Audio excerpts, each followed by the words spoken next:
This is Challen Yi with Bringing Acupuncture Mainstream One Talk at a Time.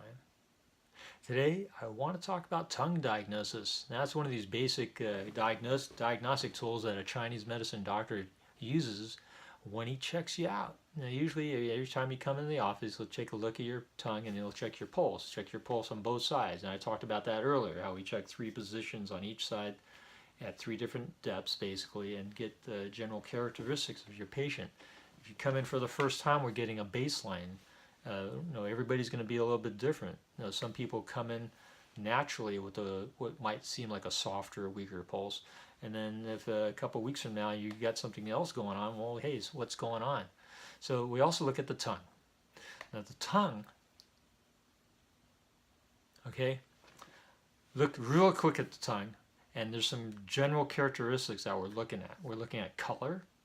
We're looking at the shape of the tongue. We're looking at the fur of the tongue. We're looking at 3 different levels of the tongue. Like, for example, 3 levels, what I mean is the front part of the tongue, the middle part of the tongue, and the back or the aft part of the tongue, using Navy terminology, aft. So, so the front part of the tongue tends to denote things on the upper part of the body. The middle part of the tongue tends to denote things in the middle part of the body. Hey, pretty convenient, right? And the back part of the tongue can denote conditions in the lower part of the body. So let's say, for example, someone comes in and they have a lot of white fur, not so much in the front of the tongue, but they have this really thick fur, and it's maybe yellowish, and it's in the back of the tongue. And what that suggests to me is like there's a lot of heat and dampness in the lower part of the body.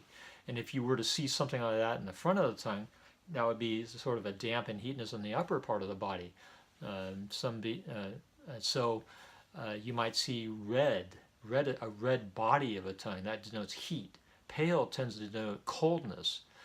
People can have, for years, carry on symptoms and conditions associated with cold that entered their body a long time ago, and since it was never removed from the body, it manifests all kinds of strange conditions as they got older, years down the road. This could be true with women who have given birth and they weren't properly protected from cold and external influences after delivering a baby. A woman is very vulnerable after delivering a child. And so, in Chinese tradition, there's a lot of things that we do to help warm and energize and provide all kinds of nutrition to build up the blood of a woman. A woman has lost a lot of blood after childbirth. So there's a lot of food, diet, herbs sometimes, and just keeping warm in general. Some of these conditions can also show up on the tongue as like maybe pale or meaning coldness in the body as shown in the tongue.